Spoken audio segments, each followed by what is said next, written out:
Hello बच्चों, last class में हमने एक्सरसाइज 9.3 से पहले के दो एग्जाम्पल्स को कवर किया था।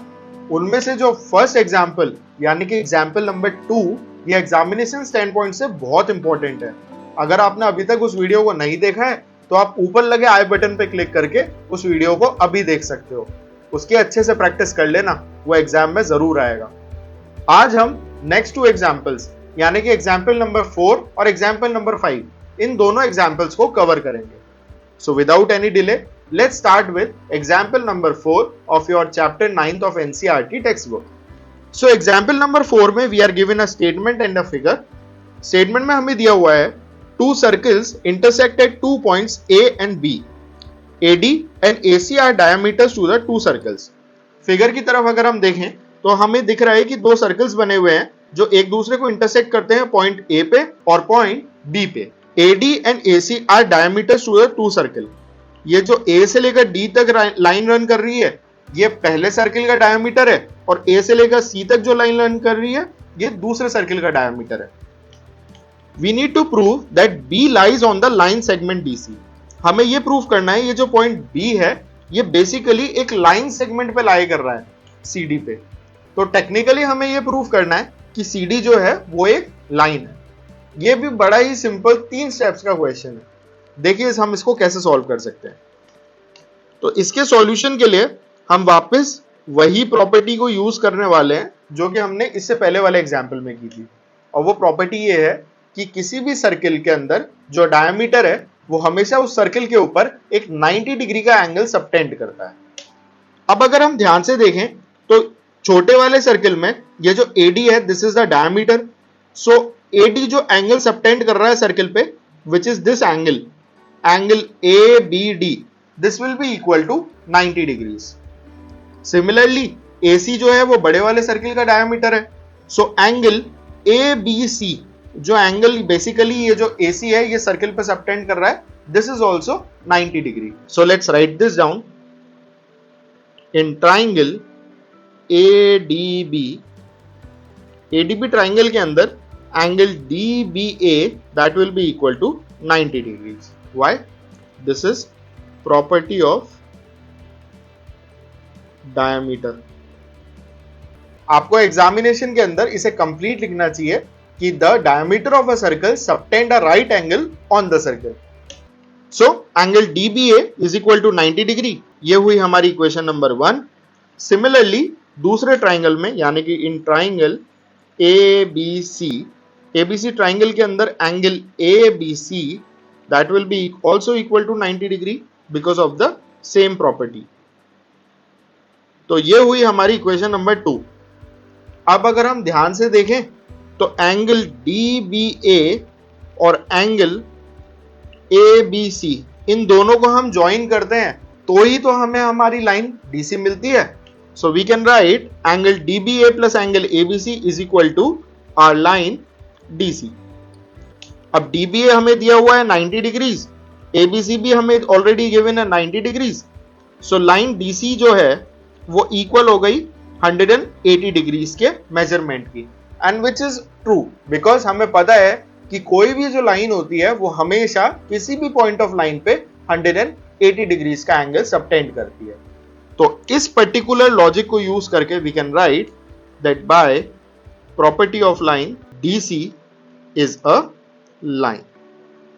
और इस तरीके से हम क्वेश्चन नंबर 4 का आंसर निकाल सकते हैं। Now let's come to the final question यानी कि एग्जाम्पल नंबर 5 पे।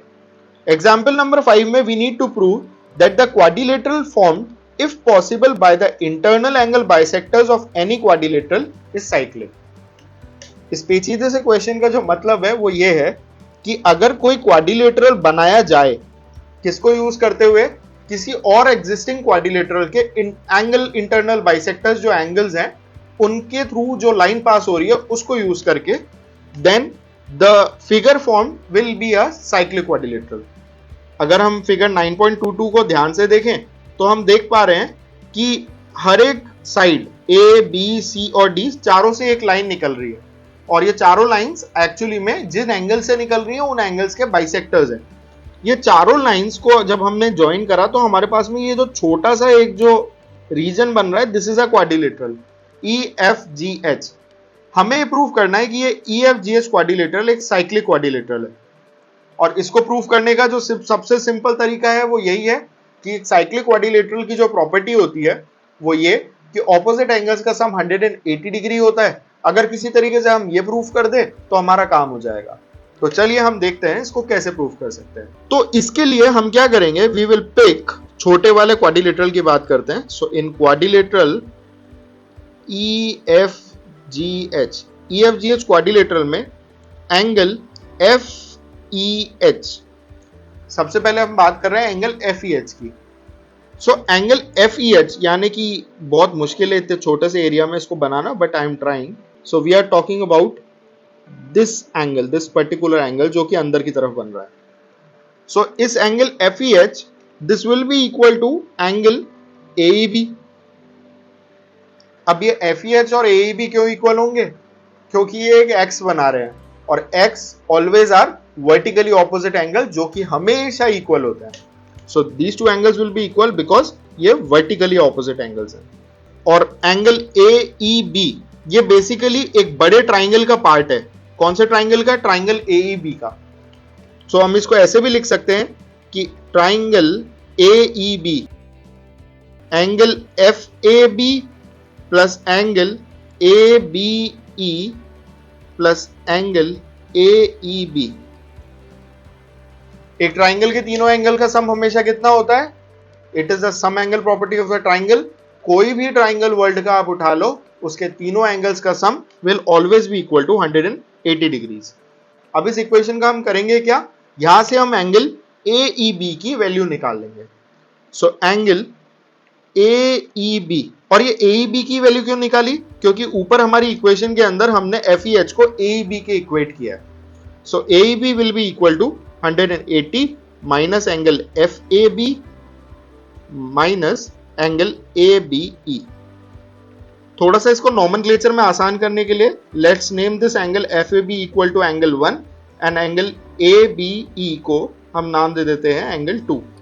सो दिस बिकम्स 180, माइनस का साइन कॉमन निकाल लेते हैं। So we are left with angle 1 plus angle 2। यह हमें आगे हेल्प करेगा, वो हम देखेंगे कैसे। सो लेट दिस बी और इक्वेशन नंबर 1। सिमिलरली सेम फंडा हम इसी सेम क्वाड्रिलेटरल के दूसरा साइड पर भी अप्लाई करेंगे। So let's talk about angle FGH। This angle FGH will be equal to angle CGD। Why? Again वही, क्योंकि ये दोनों एंगल्स भी वर्टिकली ऑपोजिट हैं। यानी I am talking about this specific angle, और अंदर की तरफ ये वाला जो एंगल बन रहा है ये। सो ये दोनों एंगल्स भी वर्टिकली ऑपोजिट है, और यहां पे भी इन ट्राइंगल CGD ट्राइंगल के अंदर angle GDC plus angle DCG plus angle CGD, इन तीनों का सम भी 180 डिग्रीज होगा, because this is the sum angle property of a triangle. यहां से भी हम CGD की वैल्यू निकाल लेंगे। Let's name it angle 3 and angle 4। So this was 1, this was 2, this was 3 and 4। तो यहां से हमारे पास में निकल के आया angle CGD plus angle 3 plus angle 4 is equal to 180 degrees. So यहां से एंगल CGD निकल के आया 180 माइनस एंगल 3 माइनस एंगल 4। इधर प्लस थे, दूसरे साइड जाके नेगेटिव हो जाएंगे, और अगर हम माइनस का साइन कॉमन निकाल लें तो we get angle 3 plus angle 4। This will be our equation number 2। अब अगर हमें ये प्रूफ करना है कि जो अंदर वाला छोटा फिगर है ये एक साइक्लिक क्वाड्रिलेटरल है, तो हमें ये प्रूफ करना होगा कि angle FEH plus angle FGH इन दोनों का सम 180 होगा। और ये प्रूफ करने के लिए हम क्या करेंगे, हमने ये जो दोनों इक्वेशन 1 और इक्वेशन 2 बनाई है ना, इन्हीं दोनों इक्वेशन से वैल्यूज हम इन दोनों वेरिएबल्स की यहाँ पे पुट कर देंगे। सो दिस बिकम्स, अब ये एंगल CGD है और CGD FGH के भी इक्वल है, तो FGH की वैल्यू तो क्या हो गई, it will be 180 minus angle 3 plus angle 4, और FEH की वैल्यू इक्वेशन नंबर 1 से AEB is also equal to angle FEH. So this is 180 minus angle 1 plus angle 2. Let's put it here. So plus 180 minus angle 1 plus angle 2। इसको थोड़ा सा solve कर लेते हैं। 180 तो यहां पे प्लस 180 यहां पे, इन दोनों को एक साइड रख लेते हैं, minus angle 1 plus angle 2 plus angle 3 plus angle 4। इसको थोड़ा और सॉल्व करते हैं। 180 प्लस 180 हो गया 360, माइनस अब angle 1 plus angle 2 plus angle 3 और एंगल 4। क्योंकि हमें ये दिया हुआ है क्वेश्चन में कि ये सारे एंगल्स को जो लाइन कट कर रही है वो इन एंगल्स का बाइसेक्टर है, तो हमें पता है कि ये जो एंगल 1 है ये अपने एडजेसेंट एंगल के इक्वल है, एंगल 2 ये भी अपने एडजेसेंट एंगल के इक्वल है, same with 3 and same with 4। और हमें ये भी पता है कि किसी भी गिवन क्वाड्रिलेटरल में जो उसके चारों एंगल्स होते हैं उसका जो सम होता है that is equal to 360 degrees. तो एंगल ए को मैं 2 टाइम्स एंगल 1 लिख सकता हूं, कोई प्रॉब्लम नहीं, क्योंकि हमें पता है कि ये जो पूरा एंगल ए है ये 1 और 1 ये जो दो एंगल्स हैं इन्हीं से मिलके बना है। सिमिलरली एंगल बी को मैं 2 टाइम्स एंगल 2, एंगल सी को 2 टाइम्स एंगल 3 और डी को 2 टाइम्स एंगल 4। 2 कॉमन निकाल लेते हैं, so angle 1 plus angle 2 plus angle 3 plus angle 4 this comes out to be 360 by, अभी एक बार 360 रहने देते हैं बिकॉज 2 को हमने वहां से हटाया नहीं है। सो यहां से हमारे पास में angle 1 plus angle 2 plus angle 3 plus angle 4 की वैल्यू निकल के आती है 360 बाय 2। 2 उधर मल्टीप्लाई में था, इधर डिवीजन में आ जाएगा, so it comes out to be 180 degrees. ये वैल्यू को हम पुट कर देंगे हमारी फर्स्ट इक्वेशन में।